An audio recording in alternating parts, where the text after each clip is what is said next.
then you are going to love the Fastpitch TV show. We're bringing you more interviews, more videos, and more product reviews than anyone else on the planet. Sit back and get ready. Here's the Fastpitch TV show.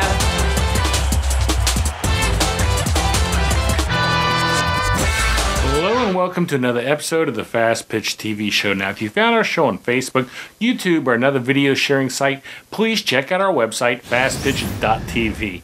It's the place to find all of our past episodes and the place to keep up with our future episodes too. Now, earlier this year, I was in Louisville, Kentucky for Softball Con. Softball Con was a great softball conference. You really need to check it out and go. Now, one of the clinics I filmed while I was there was Shane Weaver. Shane's clinic was titled Indoor Practice Tips and Drills That Work. Now today I'm bringing you part 3 of his clinic. Now if you've not seen parts 1 and 2, I'd recommend you go back and start with episode 170 and watch part 1, okay? Now let's watch part 3 of the final part of Shane's clinic right after a word from our sponsor. Do you need a softball bat? Do you want to save $30? SoftballJunk.com is offering an additional $30 discount off the price of all non-sale softball bats on their website. That's right, $30. So the next time you buy a bat, go to softballjunk.com and enter the code FPTV30 during checkout. And wham! You just put a cool $30 in your pocket. I've used the sliding mat for so many things other than actual base running sliding. It's a wonderful thing. We work on not only the backhand dive for balls, we do it for line drives, as well as ground balls. The one thing that I've found with my girls, they don't watch the ball. I want to get the fear of diving out of their head. And we do this quite a bit. You're going to have that natural athlete that's just going to go and get dirty for you every now and then. The other girls need a little bit more nurturing to that point. Once they feel like it's okay and they get comfortable with it, you're going to probably see it a lot more in your game type situations. So we'll have a sliding mat here. I'll have them a couple of feet off and then coach about 20 feet away, throwing either the ground ball, diving. And again, we work on, again, I try to give them constant feedback, see the ball. Instead of just dive and hope that the ball is going on the plane into where the glove is at. I may take a high bounce. I may throw one that bounces high, and they'll have to come up with the glove and react. That's going to keep them watching the ball at that time. Again, we try to do that. Recognize when the ball is thrown. Sometimes it's a dirty pool, but I'll fake. Okay, they're already on the mat. So again, don't be so predictable that they're just going through and not getting what you want out of the drill on that. Outfielders, we will get them to where they're having to run probably a 20 feet and work on the sliding catch, forward, tucking the leg in. Again, focusing on the ball, glove out. Sometimes, you know, you've got to watch the girls for planting their hand into the ground. That's going to kind of anchor them. We've had some kids that will stub their wrists when they do that. So as they're working on the sliding catch indoors, we're going to want to keep them grazing the ground or the hand up either way. Let's see where I'm at. Forehand, backhand. Pitch and catching drills, okay? We do this indoors because, again, you get caught up in a practice outside, you don't get everything in that you want to get in. So one of the things that we'll do after the pitchers do their normal warm-up, we'll have a coach stand behind the catcher, drop the ball. How many times have you seen the catcher look around, not know where it's at? So we'll drop it in various places, have the catcher pop up and go find the ball, whether it's to their right or to their left, and then work on either the backhand toss or go over here, slide and throw to the pitcher covering the plate. At the same time, pitcher's on the run most of the time, catching it, and being coordinated, not stepping right in front of the plate where they're going to get run over by the base runner.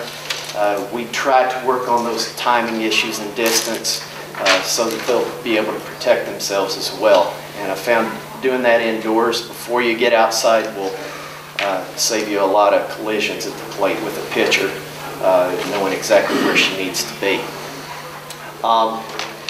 Pitchers fielding, also pitchers and catchers are working out. Used to, I'd have pitchers and catchers stay after. Okay, come before. That's good, but also if you're trying to get a lot done in a practice, they're ready to go by the time everybody else gets to leave as well. So I've tried to incorporate a lot of these different things while we're doing other things, and pitchers and catchers working on things as well. So pitchers fielding ground balls. Okay, it's a little different when you're out there doing infield and the pitcher knows that they've got a ball coming to them. It'll look like $1 million. Okay, I have my catcher every now and then randomly catch a pitch, have another ball here, and just throw a ground ball when the pitcher may not be expecting. Again, gets them probably more mentally prepared for the game type situation instead of, a lot of times, pitchers might not be great fielders. Well, that's probably because we don't work with them on it. We just give them those routine balls in the infield. So I try to get my catchers to throw, several balls while they're going through their pitching workout as well to keep them on their toes there. Obviously, using the sliding mat indoors to save some of the knees, we'll do the blocking drills where the catcher will move to the right, shift their body, move to the left, shift their body. Again, we don't want to pound the knees on. We've got concrete underneath, a thin carpet, so we try to save some of that, definitely. But you can do catching drills, on the sliding mat and get that done indoors as well. If you're in a gym, again, take the sliding mat in there, and then there's no scuff marks, and obviously those are things that we would all get hung for. An Eastern Kentucky basketball gym, especially. Indoors, we also do a lot of base running drills. Even if we don't have a big wide open gym, we'll take a point.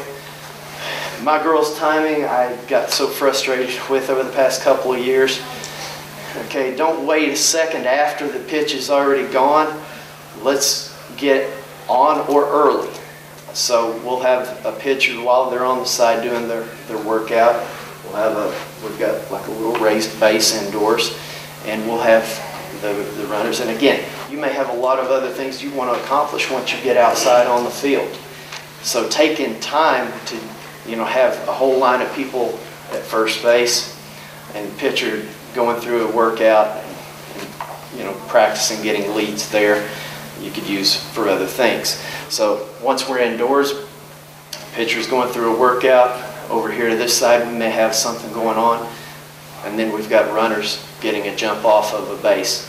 And again, we use the angle with which they would be using in the game as well. So if runners here on first base, we want the pitcher there throwing. If they're on second base, we want the pitcher, right there so that we can get. And again, that's one of the toughest things when you're on second base, to get a lead as well, because you're coming from a different view than what you're used to on first and third.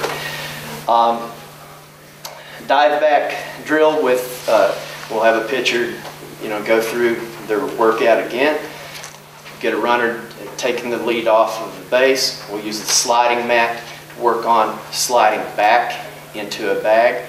At the same time, once the pitcher gets the ball back, we'll have the pitcher throw over to let's say a first baseman who's here with the runner sliding back. So we also get work in on a first baseman catching, or a second baseman coming in behind, as in a pickoff, working on getting a tag down. Again, one of the things I found is a challenge is that snap tag. You want to either hear or get both hands and come down versus the quick. and then get it back up. So we'll work on both the runner diving back to the outside of the bag or the inside of the bag, wherever the fielder is positioned. We want to go opposite of that. Live read. We have 4 pieces of tape placed in a straight line, 10-foot distance. It's almost a shuttle. We're just working on footwork here inside. So imagine 4 pieces of tape at 10-foot intervals. We're going to get a lead on a base, get off, and then at the 10-foot interval, we're going to turn and simulate finding a ball, shuffle the feet to the next interval, and then take off on a sprint. So we've got our jump off of a bag, we simulated turning and finding a ball, and then we simulated the explosion again going to the next base. One of the tough things, again in practice, you can stand there and hit balls to right field in the plate. My girls will tend to do this number, okay? Instead of keeping their feet active, you know, they'll come to a stop or they'll lose their coordination and balance, and then, you know, they won't get a good read on the ball. The ball ends up dropping. We still get a force out at second base instead of getting the runner advancing. Or they advance to second where they could have advanced, you know, another base to third. Okay. Rundown drill. All right. I've got 4 pieces of tape and then a starting point. We actually practice trying to get out of a rundown. Girls love this, okay? We'll use a sponge ball. We've got 2 people on opposite sides, and the pieces of tape are just markers for their reference. We'll send the runner off. We'll throw behind. We've got a helmet on. It's not that fun. So we have our runner actually following where the fielder is. We've got 3 feet to either side of the baseline. As soon as the fielder steps to throw, if they're on this 3-foot line, we're going to have our runner veer into the ball.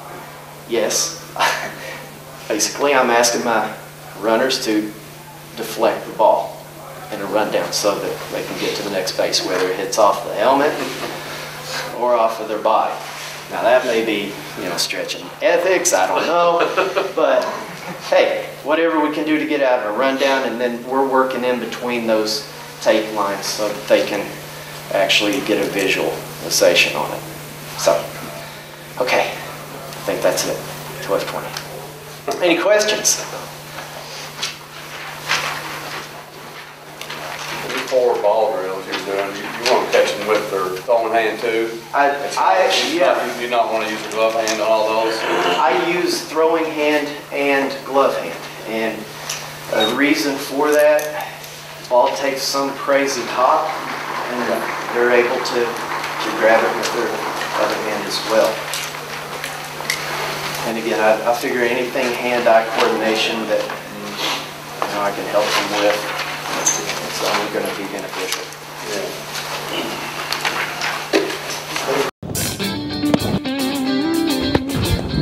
I dream.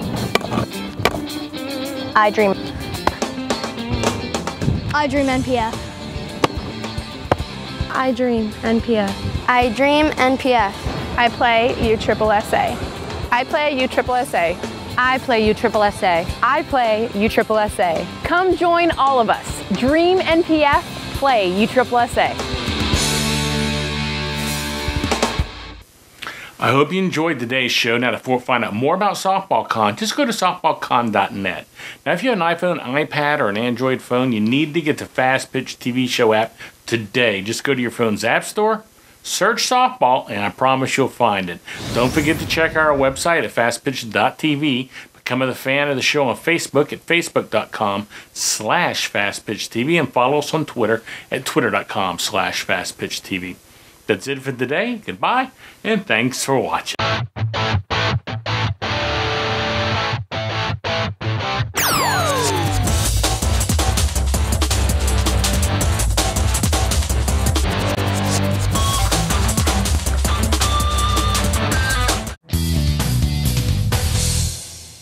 show is a member of the Fastpitch TV network.